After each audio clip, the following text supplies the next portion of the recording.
Um, I think I'm going to go back here. We're actually going to finish up with the Book of Esther. There's kind of an annex to the Book of Esther that I might do, um, but I'm not sure yet. And if you remember this, of course, this was a kind of a graphic that that the Bible Project made of the Book of Esther. And as you can see, like if you remember what a chiasm is, it's that it's a parallel Yeah. structure. Yep. And so this one's a very neat chiastic structure, very, very tidy, very Did you and start your recorder? yeah, I did. Okay. Yeah, I did. So so with this chiastic structure last, and we've already gotten kind of like past the pivot point. Now, chiasms are they're very common in scripture, but this one is used very deliberately, like where you have a pivot point where things get reversed.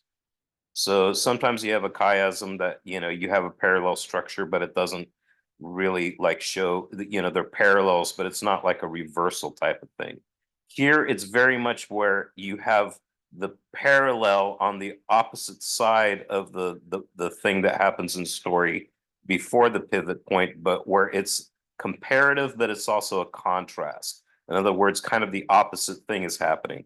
In general, what happens is that you have Haman rising to power here, the Jews being in trouble. You have a pivot point where Mordecai is raised up, and then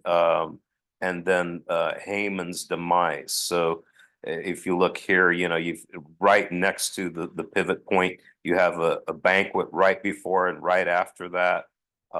You have this Esther and Mordecai are, like, what are we going to do?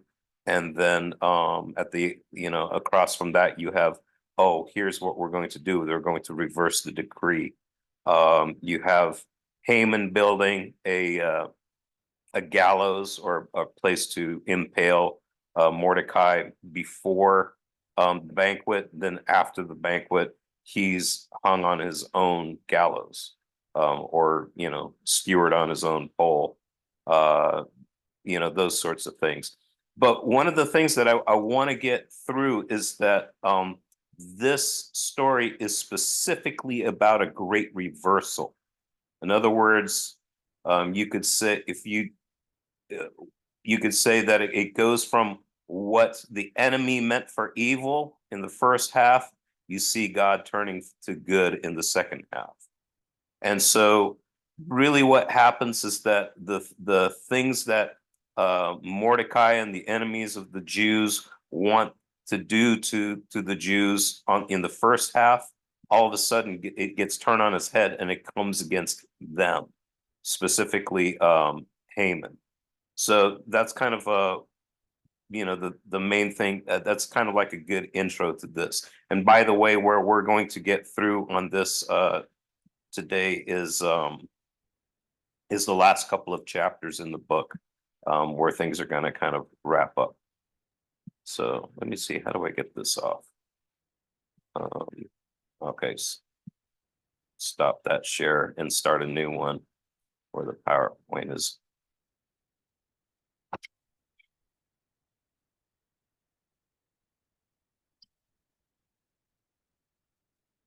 So we're going to, so yeah, I called this one the Great Reversal because this is where everything kind of like comes to a head. Over the last chapters 8 and 9, you really saw that reversal. So Mordecai is already hung.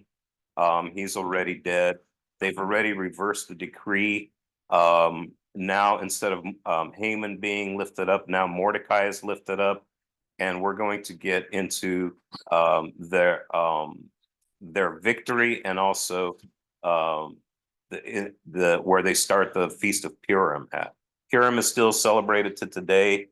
It's, like I said, almost kind of a carnivalesque kind of a holiday. That's kind of what it's become.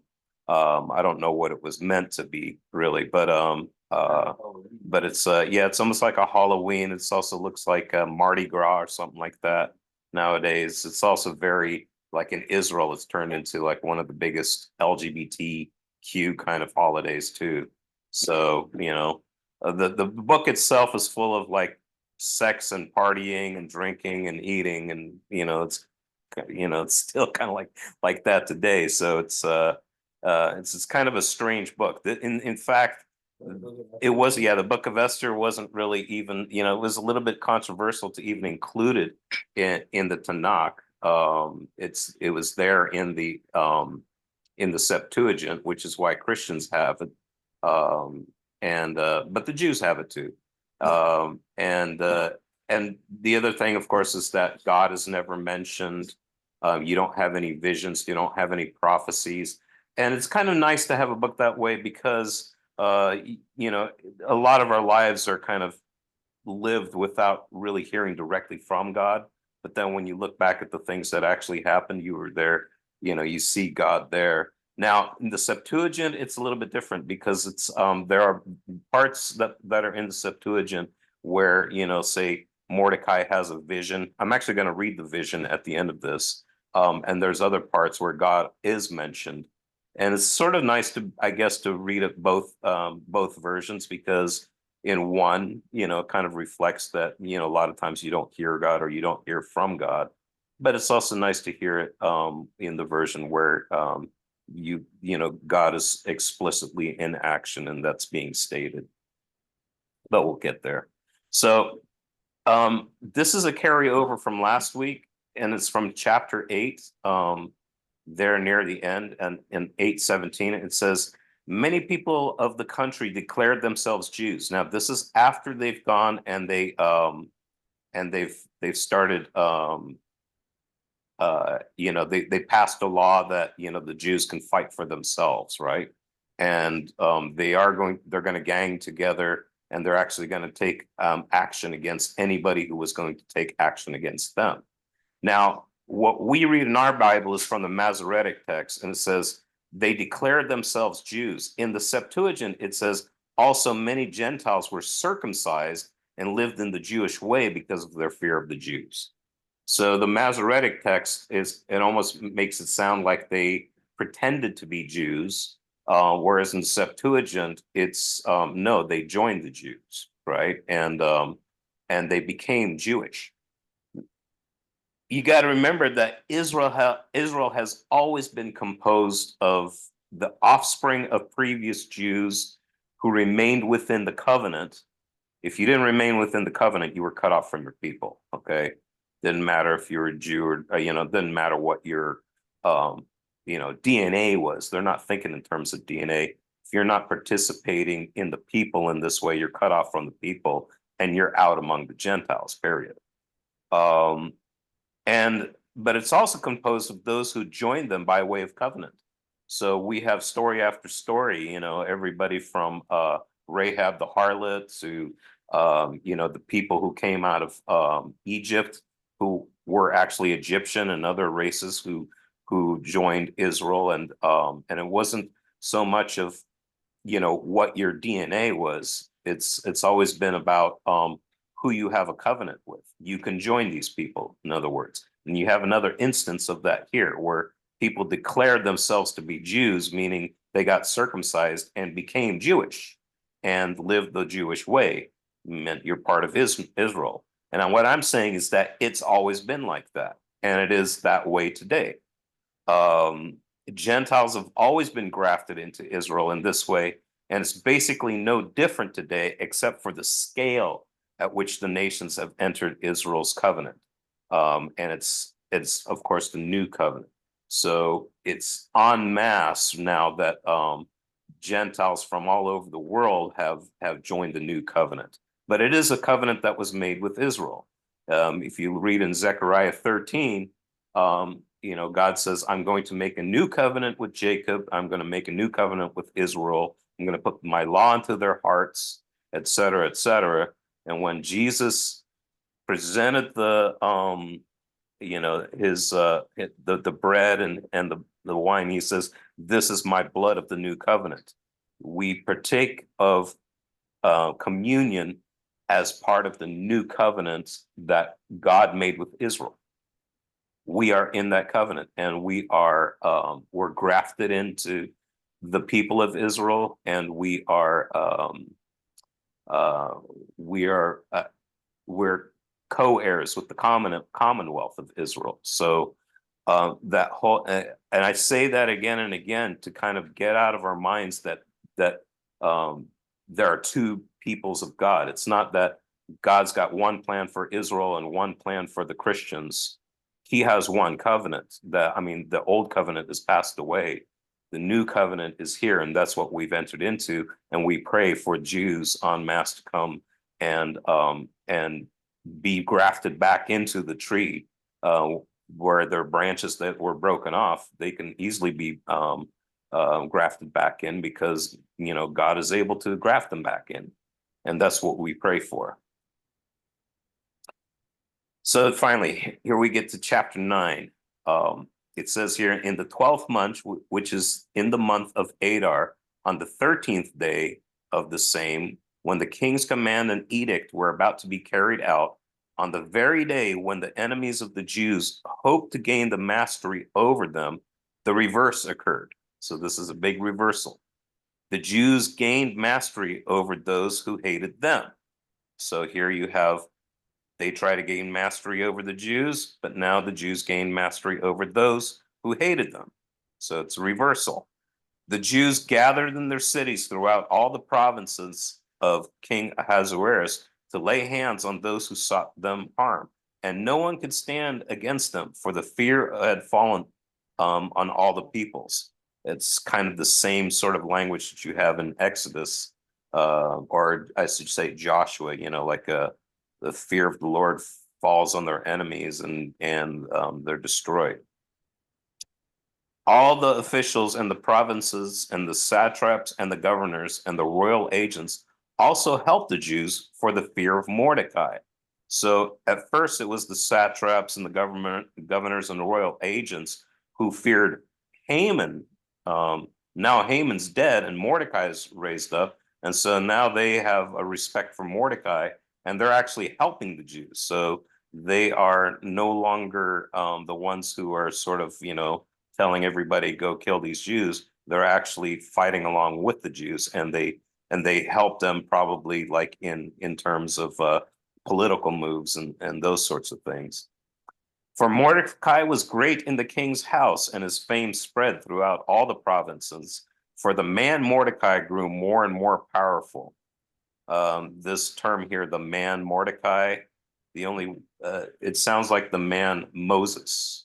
And you've probably read that. And this is the only other time that you actually see this. You never see for the man David or for the man Noah or anything. But so it's kind of it's kind of like one of those fluke things. I don't know what to make of it. Anyway, the Jews struck all their enemies with the sword, killing and destroying them, and they did as they pleased to those who hated them. In Susa, the citadel itself, the kings killed and destroyed 500 men. And they also killed Parshandantha and Dalphon and Aspatha and Paratha and Adalia and Aridatha and Parmashta and Arisai and Aridai and Vaizatha and the 10 sons of Haman and the sons of Hamadatha, the enemy of the Jews, but they laid no hand on the plunder. Again, you have these Persian names that in the telling of the story, it'd be kind of like me talking about, like, telling a story that took place in Ireland and saying, and Liam and Ian and Seamus, and it's to the Jewish reader, this just sounds so Persian, and it's a little bit funny, right? Because the book has a little bit of a lighthearted tone to it. It does kind of sound a Hindi, right? But we're talking like ancient Persia, yeah. Well, now a lot of Persian names go by Arabic, and Muslim names. So it is a little bit different now. Laying no hands on the plunder. Yeah, it's important. It is, and I'm going to bring that up because it's going to come up again, and then I'll say something about it. So that very day, the number that was killed in Susa, the citadel, was reported to the king, and the king said to Queen Esther, In Susa, the citadel, the Jews have killed and destroyed 500 men and also the 10 sons of Haman. What then have they done in the rest of the king's provinces? Now, what is your wish? In other words, he's saying, wow, if they did that here, just in this corner of this neck of the woods, imagine what's happened over my entire empire. This empire is huge. And it's not even where you have the biggest concentration of Jews at. That's going to be probably in Jerusalem and some other places, right? So imagine what happened there. So he says, now what is your wish? It shall be granted you. And what further is your request? So he's saying, you can ask for more. It shall be fulfilled. And Esther said, if it please the king, let the Jews who are in Susa be allowed tomorrow also to do according to this day's edict. In other words, give us one more day to get back at our enemies. So she's like, we're not finished yet. Yeah, she went for it. And let the 10 sons of Haman be hanged on the gallows. Now they're already dead, but now it's going to be like a display. They're going to hang the bodies out in public to let people see it. So the king commanded this to be done. A decree was issued in Susa, and the 10 sons of Haman were hanged. I know this is really small, but I saw this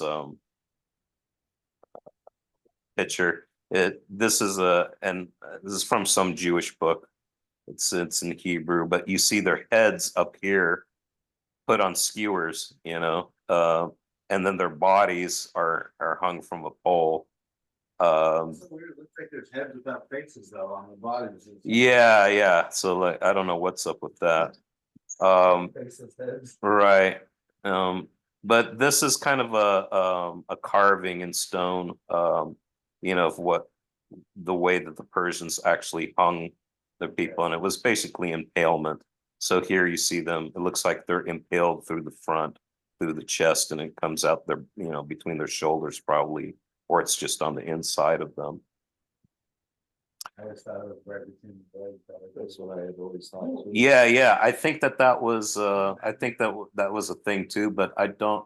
That may be an impalement like the way that Vlad the Impaler did or something. I don't know. I saw a video of it after. Oh, gross. So yeah, like you said, this is in contrast to the failure of Saul. The reason, so they were allowed to take plunder, right? But they didn't. They laid no hands on the plunder, and it stresses that because the Jews were allowed to take plunder according to the law that Esther and Mordecai passed, right? So why didn't the Jews take the plunder? Because it's in contrast to the failure of Saul. So if you remember, Haman is an Agagite, means he's a descendant from the king Agag, who Saul was supposed to kill, not just like in the entire. He was supposed to kill the king. He was supposed to kill everything that was associated with him, and they were actually supposed to not keep any of the plunder, but destroy it all. They weren't supposed to keep sheep or goats or anything, So they had learned from the mistake. They were learned from this mistake. In other words, they're seeing this come back full circle. They're like, yeah, this Agagite, we finally defeated the Agagite hundreds of years later. But we're not going to do what Saul did. Wait, Mordecai was a Benjamite too? Mordecai, yeah. So Mordecai is it points that out in the beginning of the book. So you had the Jews who were in Susa gathered also on the 14th day, the month of Adar, and they killed 300 men in Susa. And again, it says here, but they laid no hands on the plunder. So in contrast to Saul's handling of Agag, the Jews took no plunder. In contrast to the Benjamite, who began to fall as king, who's Saul. Saul was a Benjamite because of his failure to kill Agag. Here we see the rising of a Benjamite in order to slay the Agagites, or the enemy of God's people. So it's not just a reversal between the two halves of the story, it's also a reversal of 1 Samuel 15, if I remember where that, if I'm remembering right where that is. So yeah, this is almost a reversal of like what Saul did. And as Saul began to fall after his failure to kill Agag, you see Haman, the Benjamite, being raised up to near king. So he's second in command now. So now the rest of the Jews who were in the king's provinces also gathered to defend their lives, and I like the way that it says in the Septuagint, they obtained rest from their enemies, which is very much the language that you have, in in Joshua, and they obtained rest from their enemies. I'm bringing this up because obtaining rest from your enemies is also a picture of Sabbath, right? Sabbath, yeah. So it's, to enter rest. Like God is going to land you to bring you to the land of promise, and you can enter the rest there. Of course, they never did enter his rest, and they never entered the seventh day. So, but they killed 75,000 of their enemies. The Septuagint says 15,000. That's quite a bit different, but it's probably like a translation sort of thing of those who hated them, but they laid no hands on the plunder. So again, they bring that back up. They keep on repeating it. They laid no hands on the plunder. They laid no hands on the plunder. They laid no hands on the plunder. So this was on the 13th day of the month of Adar, and on the 14th day they rested. 14th day, to me, okay, so I'm kind of making a guess here, but to me it sounds like the day of rest when they have obtained rest from their enemies. 14 is a multiple of 7. And then, so it would seem like a Sabbath day, an appropriate Sabbath day. And they rested and made that day of feasting and gladness. But the Jews who were in Susa, so back where Esther and Mordecai are at, gathered on the 13th day and on the 14th. In other words, they fought on the 14th, remember, to kill the rest of their enemy. And they rested on the 15th day, which is the first day of the week, or you could say the 8th day. The reason that I kind of took notice of that is because that's what Christians do when we celebrate Sundays. It's because, first of all, that Christ rose on an 8th day. In other words, when he was in the grave, he rested on the 7th day, but then he rose on the first day of the week, right? And there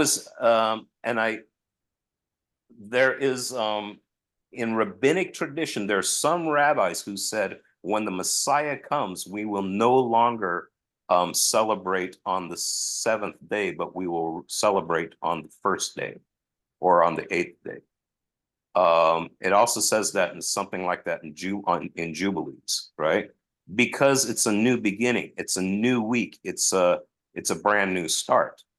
So there is something that the Jews understood about a Sabbath day that was to come.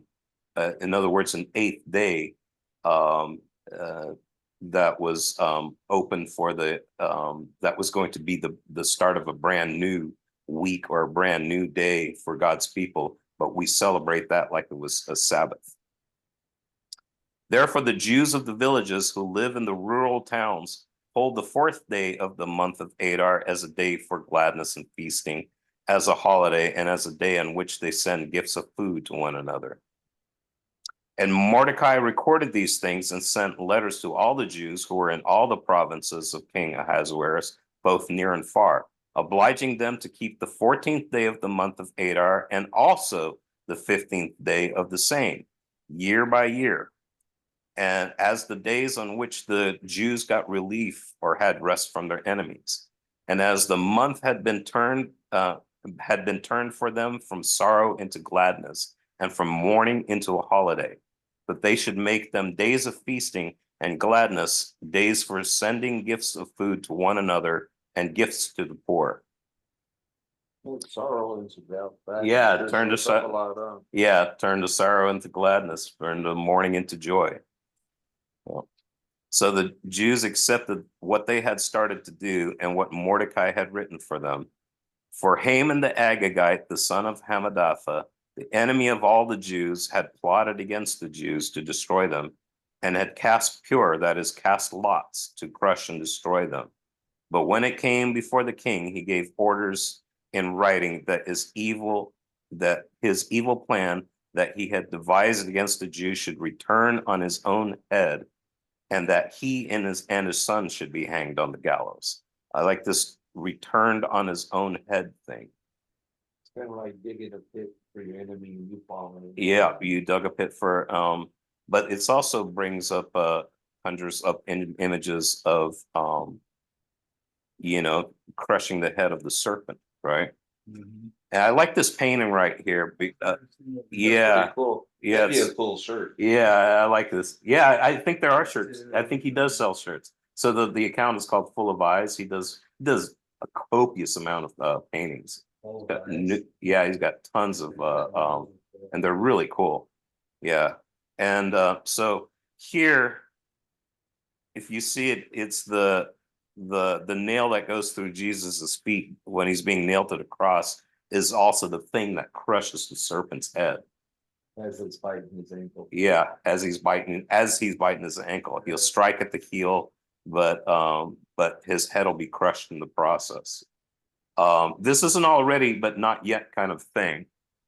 Because Paul also says that soon God will crush Satan's head under our feet. So think about that. We're the body of Christ, and the final victory over Satan is going to involve us crushing Satan's head. So that's the cross, of course, is the ultimate reversal. This whole book of Esther is about a reversal, but it points to the ultimate reversal. So the enemy of God's people devised a plan against them. However, that plan was used in the end to be the thing that would lead to the defeat of the enemy. What the Agagites were already the enemies of God, right? The thing that would do them in was their plan against God's people. God would turn that to bring an end to Agag. His plan resulted in his own death and defeat. As verse 25 points out, it returned on his own head, just like the serpent's head was crushed by crucifying Christ. Haman meant to hang Mordecai on a tree. Remember, hanging him on a tree was the way that the Septuagint put it. Haman said, "Let a tree be cut down, and we will hang Mordecai on a tree." Which that's such Christian language, right? But it was his own undoing. Haman the Agagite, the enemy of God, the serpent, you could say, was hung on the tree, and it meant life and freedom for God's people. So what Satan could not see when he led men to crucify our Lord was that Christ would become sin for us. Jesus was lifted up as the serpent that Moses was mysteriously instructed to lift up for those bitten by the serpents. So in this story, of course, Mordecai himself is not hung on the tree, but Jesus would be hung on the tree for Mordecai. He would be hung on the tree in his stead, like he's hung in our stead as well. Maybe Mordecai is really like a little snake. Well, okay, keep that thought. Okay, keep that thought. We're gonna get to something in the end that you're not gonna expect. Yeah. This is great though, So- You like that? Yeah, I got really excited. However, Jesus would not just be the Mordecai, but in a way, he's the Haman, right? Because when Jesus was crucified, he took the serpent with him, so to speak, and the serpent hung himself when the works of the devil were nailed to the tree. Christ had sin itself crucified to the tree. He became sin for us. So in 1 Corinthians 2:7, Paul states, none of the rulers of this age, in other words, including the demonic powers, understood this. and what was going to happen, because if they had, they would not have crucified the Lord of glory. See, this is the secret and hidden wisdom of God. That's what Paul's saying. So I'm gonna if you've seen paintings like this, a lot of times you see Jesus kind of like in an S shape. Yeah, that's because they're portraying him as the bronze serpent, and also his body is bronze, right? Or brass. Well, I guess except for that. Yeah. So That was he, a negative. yeah. It's but it is a negative. So if you look at the faces, the people around him, they're bronze too, because they're infected by the poison of the snake. We really need to take it more literal that Jesus hanging there, that's us. That's We're us. we're the snake until we've accepted them. Yeah, Until we it's accept, yeah. we're Remember, the enemies of God until we've been yep, accepted Jesus. yeah, and the way that the poison of the snakes and the serp in the wilderness was in them. They said, look to the snake that's hung up on the pole, without much explanation about it. Well, really no explanation, and you're going to be healed by that, right? Which is a mystery. That's a mysterious thing until you see that Jesus was hung up like the serpent, and Jesus says, like the serpent, I'm going to be hung up there too. And people had been scratching their heads. What's that mean? I mean, that's still really hard to figure out, right? But Jesus said that too? Yeah, he says, as the serpent was lifted up in the wilderness, so will the Son of Man be lifted up. Yeah. Is that in all four of the gospel? I don't remember. I just started reading Matthew again. I'm gonna look for it. Yeah, that is such a mysterious saying. But it's like, yeah, he was going to bring death up there with him, and sin and all those things. There's so many layers to it. And then, of course, when he's in Hades, basically, he's died on the cross. Yeah, that's the Anastasius. What he's done, what he's standing on, is the two bronze gates. Why bronze? Bronze. Bronze in there too. Yeah, bronze. And there's also always a confusion between bronze and brass or whatever. It's hard to translate, but in Isaiah, I think it says he has broken the gates of bronze, and the doors of Hades were always portrayed, like in intertestamental literature, as having these gates of bronze. So when Jesus says to his disciples, like the gates of hell will not prevail against the church, is that the gates of hell are these unyielding brass gates that death is unyielding. It's actually the gates of bronze and the bars of iron. That's the wording there in Isaiah, and he's broken them down. That's did you ever listen to that Gospel of Nicodemus, like the harrowing of Hades No, thing? I haven't. Okay, it's like the bronze gates. It's like open up the gates and they let the King of Glory in, because the gates are being broken down. The gates of hell can't withstand Christ and his work, and he broke down the bronze gates. Well, it's the same unyielding death that that the bronze serpent was. So all of these images kind of connect. I would think of like iron or something being stronger than bronze. Yeah. That I think there's something also about like the I don't know. I think a lot of these stories. I mean, when was the Bronze Age? I was kind of thinking maybe this is a time period. Yeah, I think they're coming off of that, but there was also there's a whole bunch of symbolic things about bronze too. This also has to do with judgment. Like brass or bronze is always like a symbol of judgment as well. So not always, but often. So anyway, let's get back to verse 26. Therefore, they call these days Purim. Purim, remember, is a Persian word for those lots, after the term pure.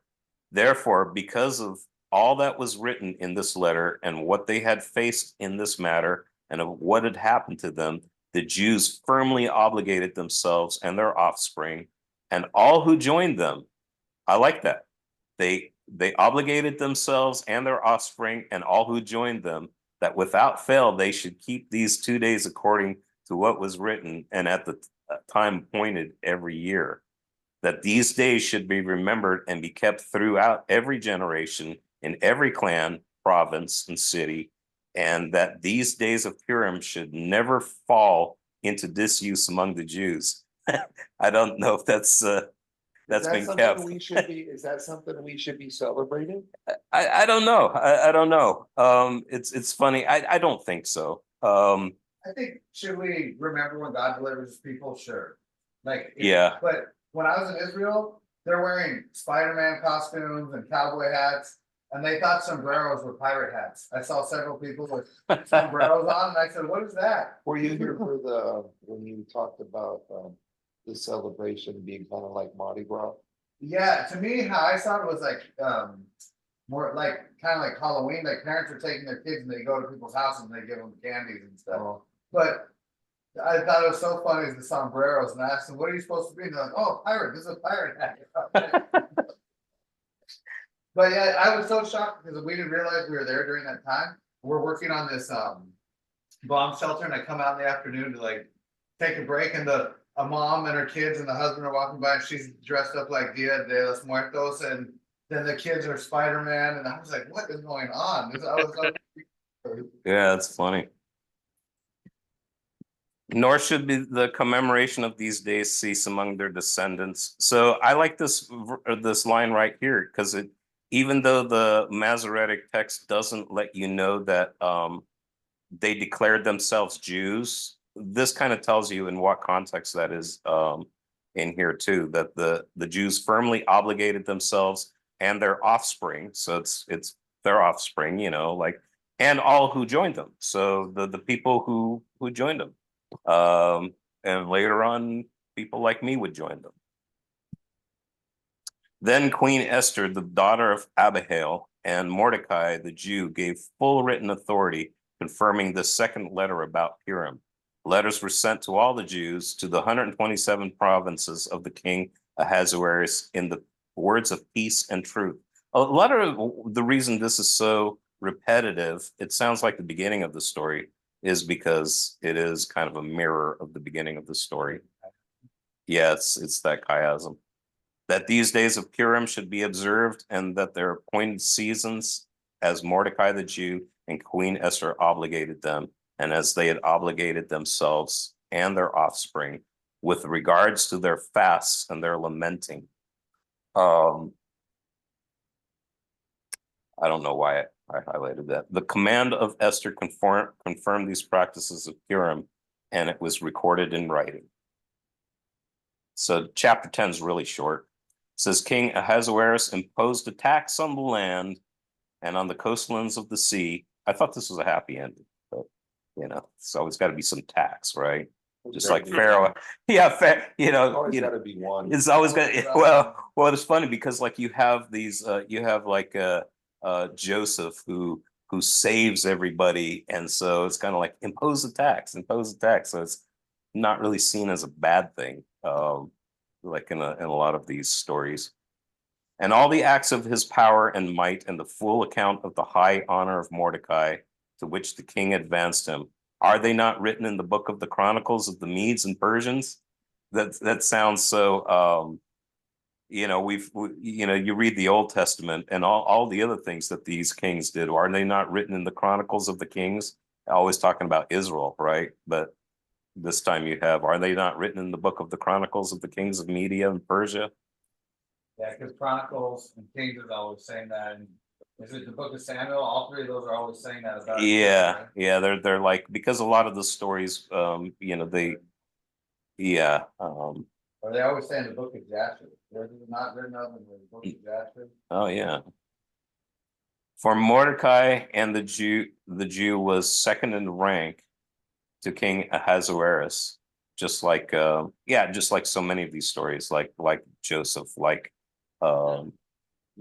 Daniel, And he was great among the Jews and popular with the multitude of his brothers. for he sought the welfare of his people and spoke peace to all his people. Now check this out. In the Septuagint, and actually like that means in the Orthodox Bible, I think the Catholic Bible, which is based off Septuagint. You have Mordecai's dream. Okay. And I thought I'd throw this in here.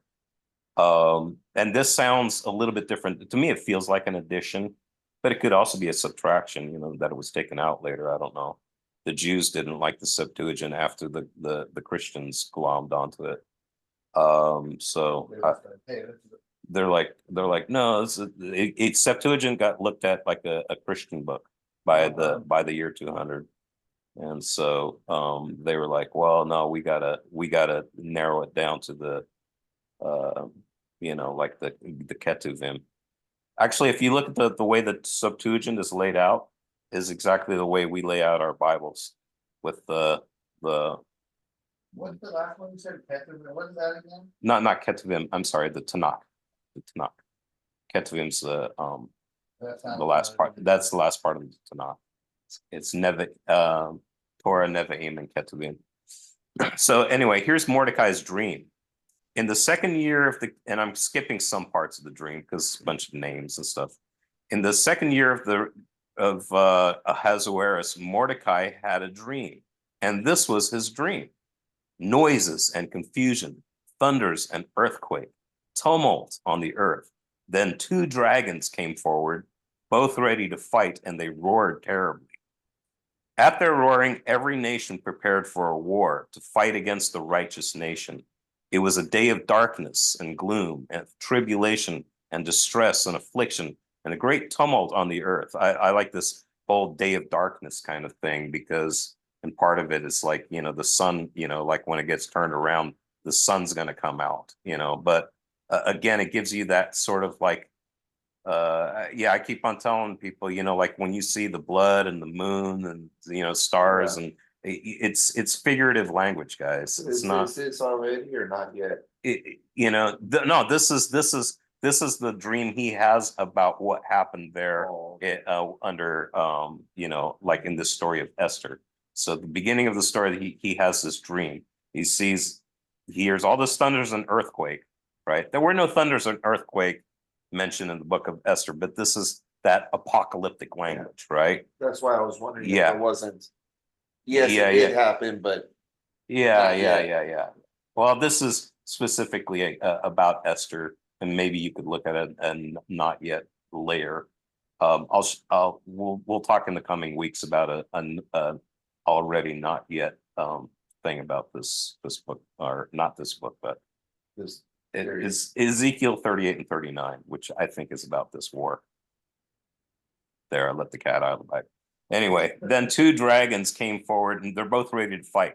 Now, sometimes it says 2 serpents.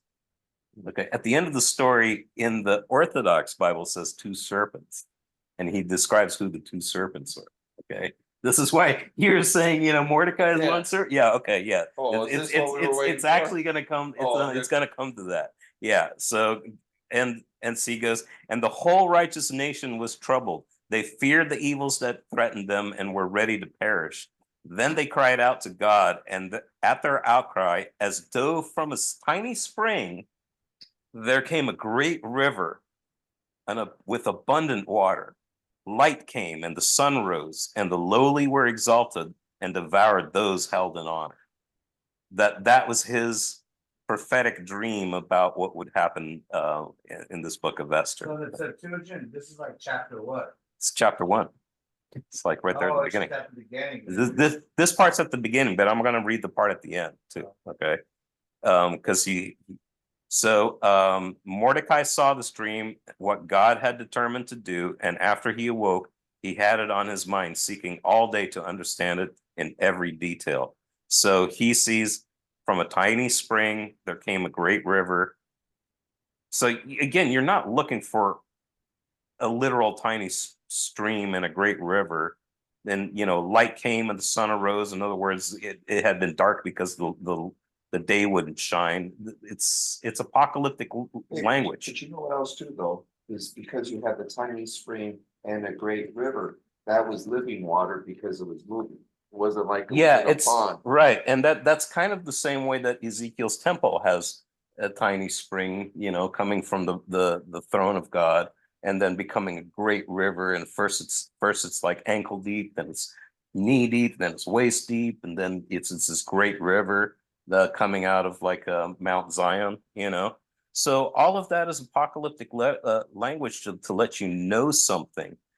You got these literalists who want to go to passages like this or that sound like this, but like maybe in Ezekiel and go, oh no, Ezekiel's temple is going to be like this. Well, this is Ezekiel's temple. What I'm talking about, like the church is Ezekiel's temple. The Jews never tried to build Ezekiel's temple because they knew it was figurative. That's kind of like why I say when it comes to those kinds of visions, you don't try to take them literally, because they're not supposed to be. So this is at the end of the book, okay? And Mordecai said, so this is at the end of all this wrapping up. And Mordecai said, these things have come from God. So you actually have God mentioned here. For I remember the dream that I had concerning these matters, and none of them has failed to be fulfilled. There was a little spring that became a river, and there was a light and sun and abundant water. The river is Esther, whom the king married and made queen. The two serpents are Haman and myself. Mordecai became the serpent. This Mordecai actually- is one of the This serpents. is That's definitely not in the Bible because it's actually all explained out, the Bible doesn't. well, yeah, it doesn't. Yeah, exactly. This is well, the Book of Esther is also kind of like later. This part of it, this writing of it is actually kind of dated because he puts it in the time of when they were under the Ptolemies, like under the Greek Empire. So, I mean, I think I think the events of Esther carried on as oral tradition for a long time before they were ever written down. So nobody knows very much at all about the Book of Esther. And this is the only book, this is frustrating to me. It's the only book that wasn't found in the Dead Sea Scrolls. Oh, really? Yeah, so I couldn't compare it because sometimes you can compare the Septuagint to the Masoretic text, and then see and a lot of times you see the Septuagint actually agreeing more with the Hebrew text from Qumran, which is much older than Masoretic. And Masoretic wasn't even finished until like the year 1000, right? But that's what we base that's what like King James based the Bible on. So we have actually the Jewish Masoretic text as our guide, but the early church, they just use the Septuagint. I wonder if Mordecai is saying in here that himself was a serpent. Yeah. They wanted to hang him on. Yeah, that's what I'm saying. That like here he actually is saying I was one of the serpents. Now he's talking about the great dragons that came out of the river and fighting each other. So it's not. Yeah, that's what he's talking about. Oh, okay. Yeah. He's so in some versions you're going to say the two dragons are Haman and myself. In the Orthodox Study Bible, it's the two serpents are Haman and myself. Because there are different translations of that. Serpent and dragon are very, yeah, depending on what language you're dealing with and what word you're using, Chaos beast. Yeah, two chaos beasts, The nations are those that gathered to destroy the name of the Jews, and my nation, this is Israel, who cried out to God and was saved. The Lord has saved his people. The Lord has rescued us from all these evils.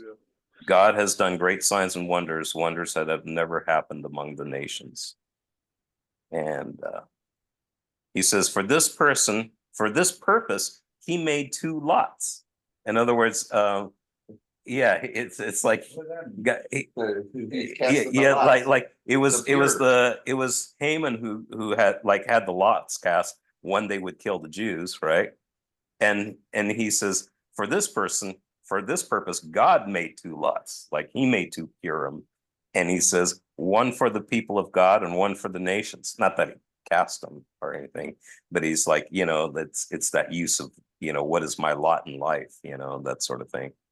And these two lots came to the hour and the moment, and the day of decision before God. In other words, it's always been God who was in control. He was the one who cast the lots. He came to the hour and the moment and the day of the decision before God and among all the nations. And God remembered his people and vindicated his inheritance. So they will observe these days in the month of Adar on the 14th and 15th of that month with an assembly this would be of course, in Greek, this would be with an ecclesia.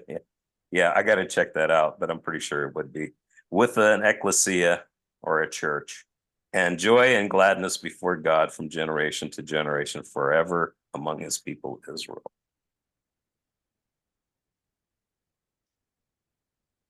So that That's that it. was at the beginning and the end of. Yeah. Hey. I have a question. Yeah. So in there, they were talking about the Jews rising up to fight against those who were against them. Uh-huh. Now, all scripture is written to help us out, right? As Christians. Yeah. Okay, so and you notice I didn't say if, so when these nations rise up against us, would it be okay to fight back? I don't know. It's a good question. I You mean, know? they did. I mean, they did, yeah.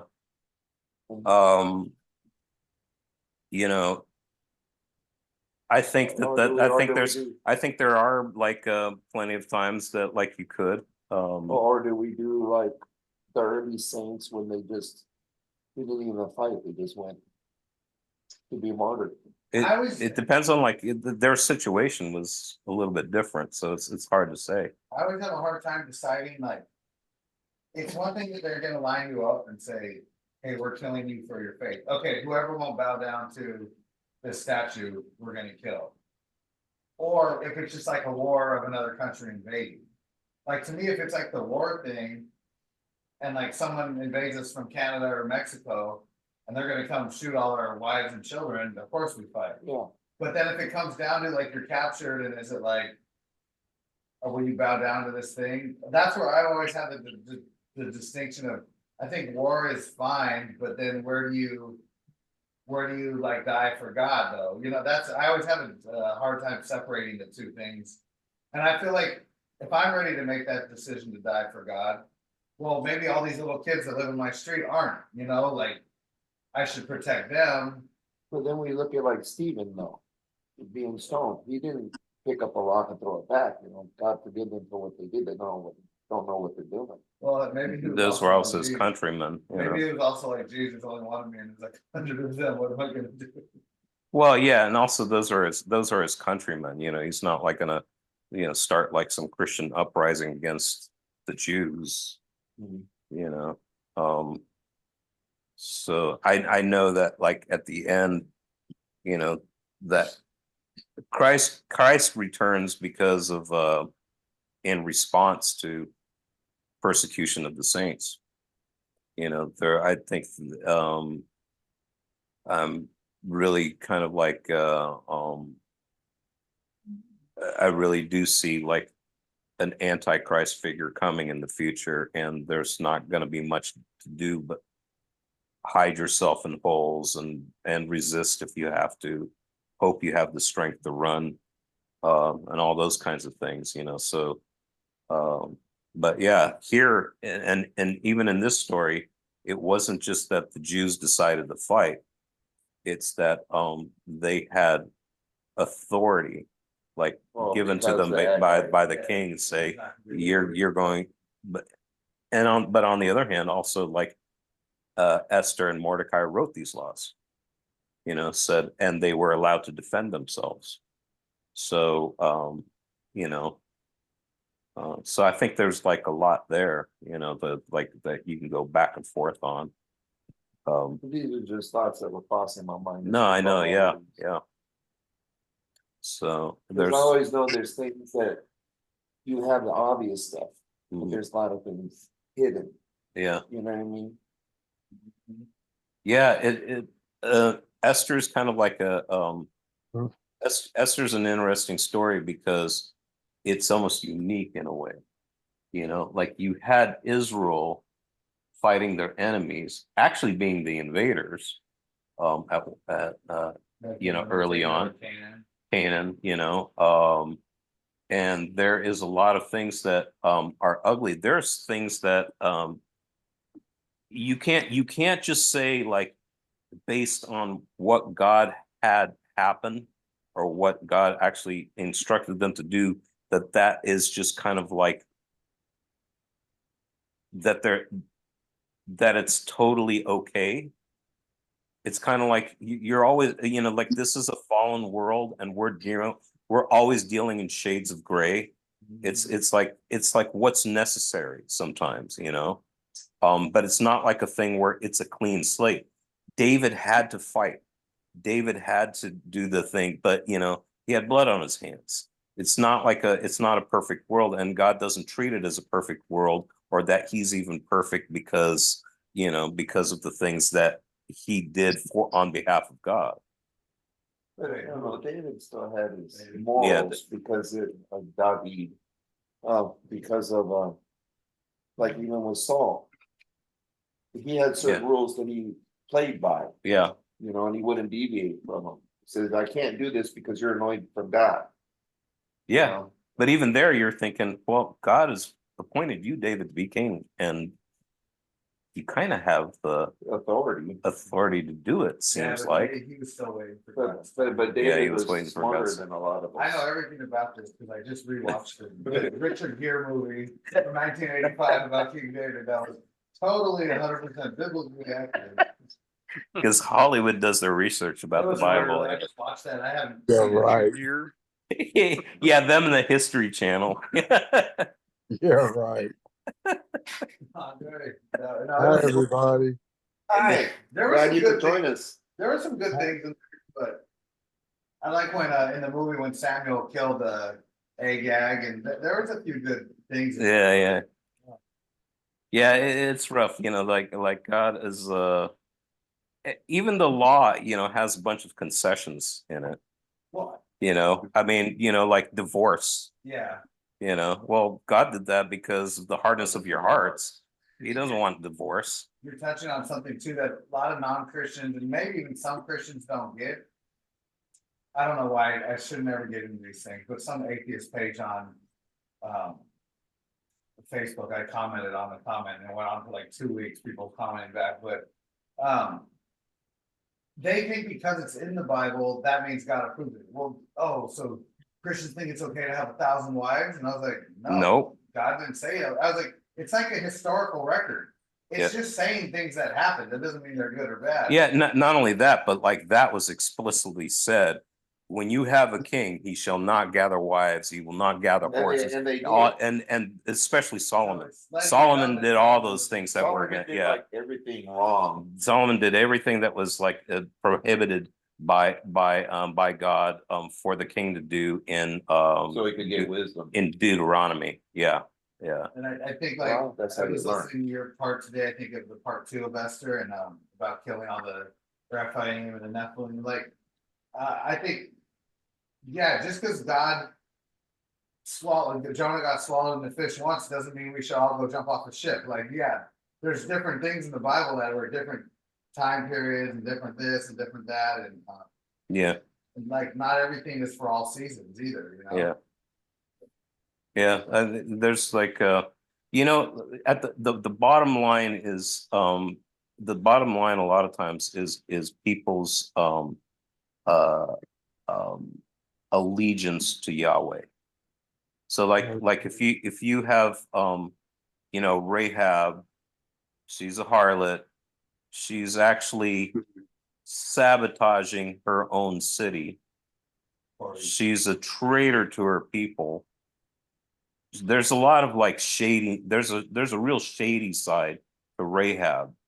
Like the things that, like if you're looking at it from say like her people's point of view, it's kind of like, she sold them out, and it's kind of like you still have that idea of like an ethic, like hey, you're from Jericho and you just kind of like you just got us all killed, sort of, and to save your own self. But the main thing is that she became loyal to Yahweh. She was like, forget my gods and even my people. The fear of Yahweh has overtaken me. I'm going to join them, and that's kind of like, I think what God's like looking at most of all is like, is your heart and it's loyalty. We talk about faith, but a lot of times that word faith means faithfulness. Faithfulness. Yeah, faithfulness is the same as faith. I mean, we get it from the same word, even in English. But it's like the idea of faith in the Old Testament is a believing loyalty. It's no big deal to believe in another God for a pagan. Oh yeah, Yahweh, I've heard of him.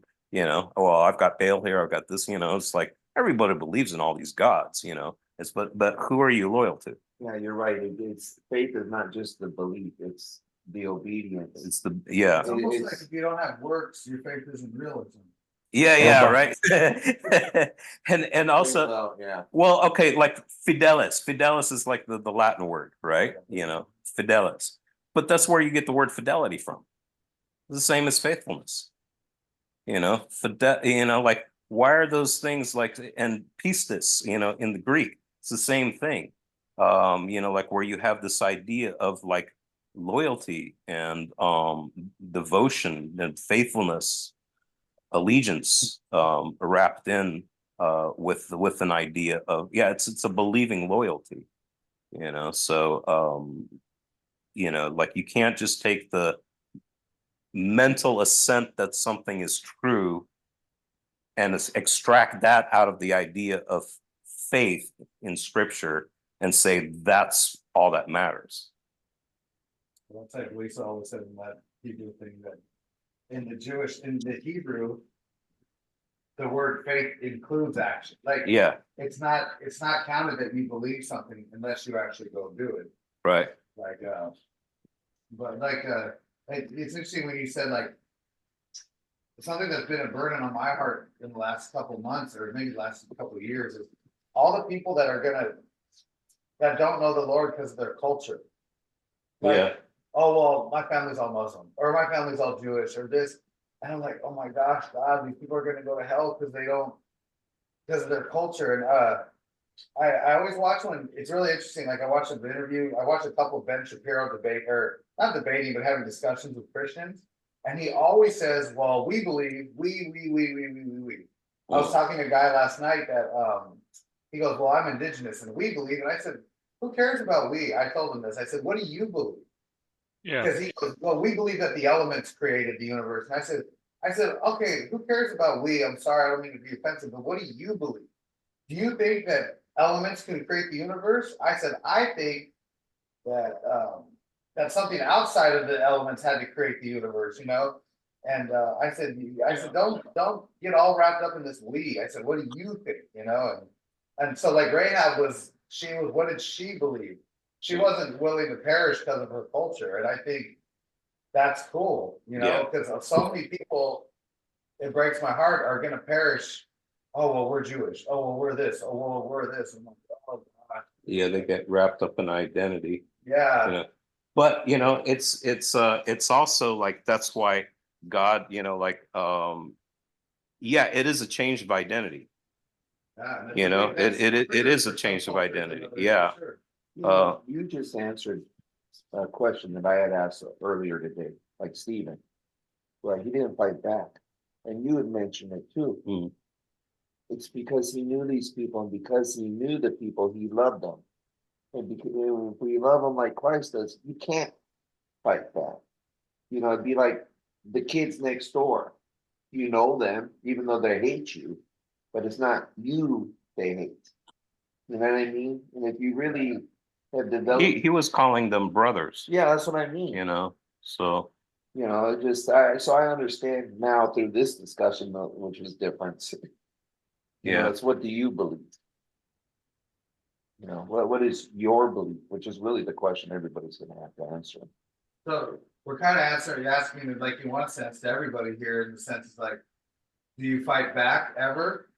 Or do you never fight back? And I think it's a case by case thing. Like, Yeah, I don't think you're gonna know the answer until you're in this my, situation. my friend has small children and he goes, oh, I don't believe in violence. I was like, well, it exists and you don't believe it. Yeah, let And somebody do something to And your small I said, kid. well, that's what I told him. I said, so if someone breaks in your house and they're gonna kidnap your daughter, and I said, I don't mean to be graphic, but what if she ends up being a sex slave for that? Like, and he goes, well, I trust God that, he goes, what if I kill that guy? And I say, he goes to hell because he doesn't know the Lord for my daughter. And I said, yeah, but what if she's chained up for 15 years, the rest of her life or something? And he, well, I would try to tackle the guy, but I wouldn't kill him. And I'm like, I'm too old to do the long drawn out fights. If I get into a situation in something like that, no, you're dead. If I can do that, but yeah, I feel like You know what I God mean? also put us as men to be the like a we're shepherd. A protectors. shepherd would attack a lion if it was Yeah. taking one of the sheep, like, and we're constantly referred to as shepherds in the Bible. So I'm like, You have to protect those who can't protect themselves. but then it's funny too, because if life on this earth is just as a vapor, then it's almost like you could also say, well, who cares who dies? Because this is nothing. And then there's that too. I always trip out on that too, like, I mean, like if we witness to somebody, you know, so like say if I witness to you and you're not a believer and you reject Christ, right? You made your choice. You know what I mean? You know what's weird is like, I mean, for the first centuries of Christianity, it wasn't a matter of really like you didn't have the agency to fight back, you know. Yeah, that's true too. I mean, when there's 1,000 people against the Roman Empire, how are they gonna fight back, right? Yeah. I mean, you were, you know, you overcame is a military term, you know, overcame a war, but you know, in all the revelation is just defines overcoming as dying or suffering for the faith, Oh, you know. Jesus probably And had it right. and it's kind of like, yeah, for that period, it was kind of like in that way it was simplified.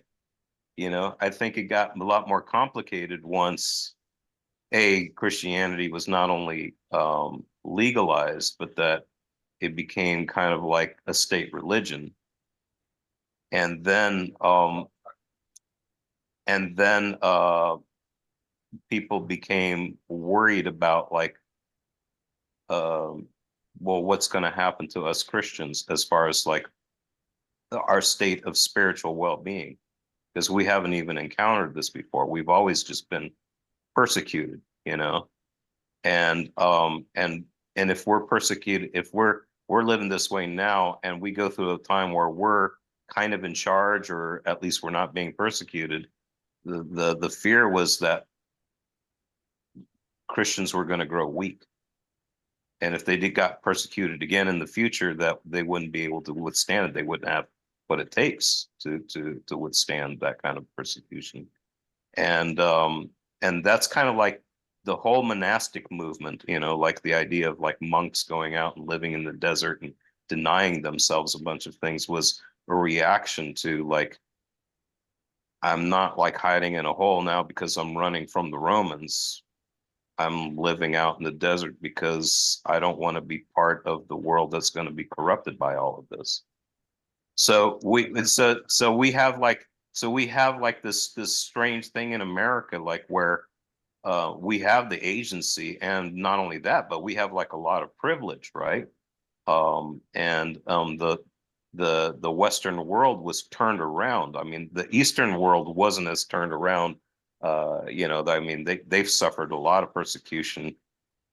I should say churches in the East, like under Islam and communism, you know. The Christians in the Eastern world. Yeah, Christians in the Eastern world. Yeah, but it's also in Europe though. Eastern Europe and all that. Yeah, but even in Europe, you know, it was a lot of that was almost like Christian on Christian kind of persecution, Yeah. you know.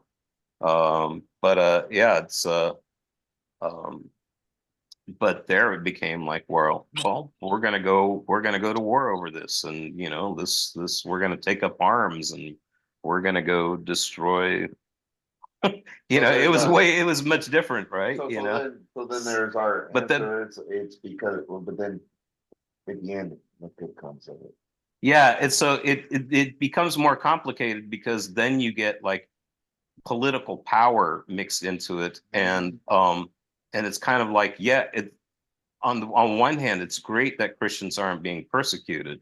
On the other hand, they got a lot of power, and now they have a tendency to kind of like get mixed in with that whole way of the world thing, Yeah. you know. So it complicates things, you know, like when you're not when you're not being persecuted. I think there's a purity to the and a kind of like simplicity to the Christians who are persecuted. You know, the way that like say the persecuted church in China thinks is much different than an American typical Christian thinks.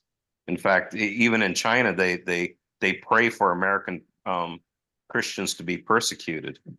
So they gotta stop bringing Yeah, yeah, right. So Yeah, that that's- our faith so would that our grow. faith would grow strong, exactly. You know, because they see a value in it. up. You know, Yeah. I mean, we're so far gone, like thinking that way, you know, anymore. But yeah. Um, so these are difficult things Well, to people will pray grapple with. for, people will pray for patience. And then as soon as they do, they can start getting hit with stuff and, oh no, take this away from them. Well, that's what I was gonna say about Okay, so much of- I don't want to learn patience. all the Christian stuff, like, oh, we don't put our faith in money, but then there's a lot of things we say with our mouth, but then our actions don't really like. Line up. Yeah, and I've been really thinking about that a lot lately in different areas of my life too, like. Every blessing, you know, the Lord gives you has this potential to be also like this thing that you, A weight with it. yeah, like where like it can be one of those things that actually draws you away from him. You know, it's like God's blessed me with this cool home, and you know, like kids that I don't have to stay up night having a burden for, you know, like, and worried, you know, like are they in jail or something, you know, and but all of those things like in the negative are also the things that typically keep people closer to God, you know. Yeah. Like, it meant a Yep. couple. Oh, go ahead. No, it's good to say your blessing, Mark, has been blessings to all of us because God has put it on your heart to lead this Bible study. And if I can say, brothers, if you would just, brothers and sisters, remember spiritually, we're spiritual beings. We're not of Yeah, this world. So when you right. think about being persecuted in this world, scripture leads you. Romans, the people in power, we're to pray for them. It's all Mm. about understanding. If there's an understanding, it's a whole lot easier. And it goes back to scripture. To, Yeah, I heard something the other day, which, I'm sorry. no. I just wanted it was on my heart to just Oh, say okay, that. Yeah, that's it. okay. I'm sorry to interrupt you. That's very rude and I apologize. No. No, no. No, what were you gonna say? I was gonna say, it's like even in real life, I don't consider myself to be a Republican or a Democrat anymore.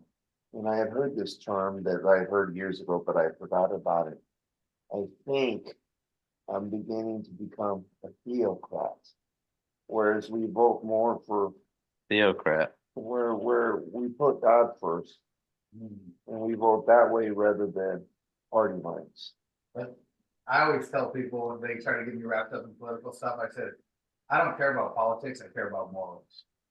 And so I Yeah, guess that's kind of what you're saying. yeah, and too. that's what I'm saying, because it's like, I think that helps open up the conversation sometimes with people from maybe different political views too.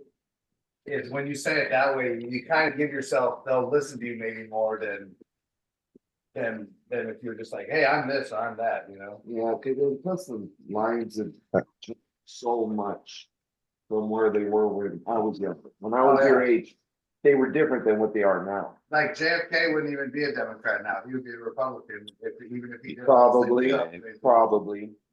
The here's the thing, it's like I'm a theocrat for when Jesus comes back.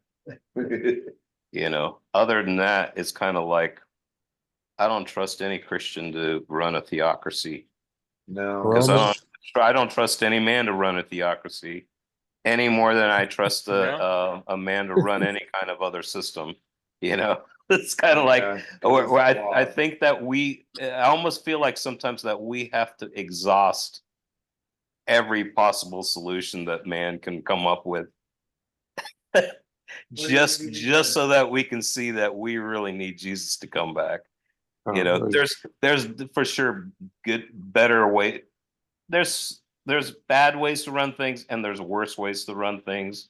And I'd rather be with the bad and insufficient than with the horrible and Yeah. tyrannical. But I don't, we're never going to see utopia is not going to be brought in before Christ, and we can do our best, and I kind of hope we can, but I think we need to remain cynical about it all, and and hopeful about Christ, because we're not going to, we can't trust, we just can't trust anything that you're going to get sucked up into the world system. Even if you have like somebody who is a really godly man who can lead a theocracy, there's going to be somebody right there with a knife in his back, ready to stab him and take over and take charge. This is the truth. Yeah, that's That's true. the truth, brother. Romans 13 explains Yeah. that. The book of Romans 13. Yeah. God puts people in power for his will. I said, There's your persecution for Christians to get right. yeah. Just saying. You guys heard of G.K. Chesterton? G.K. Chesterton wrote, this is the quote I sent you, Robert, was that the world has divided itself into progressives and conservatives. It's the job of progressives to keep on making mistakes of all kinds, and it's the job of conservatives. It's the job of conservatives to make sure none of those mistakes get fixed. It was like so appropriate. And another friend of mine had written, told me about to read a book, and I haven't gotten very far in it, but the pedestrian put his periodical, I think it said, during the thunderstorm in his pocket. What?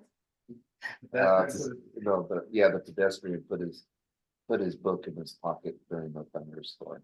And with that, I'm done. What is that? Like, so it doesn't get wet? What is it supposed to mean? No, it's more, I'm being more, get the right word looking for, sarcastic maybe. He's like, okay, I'm done. Hey, That was Silent Planet.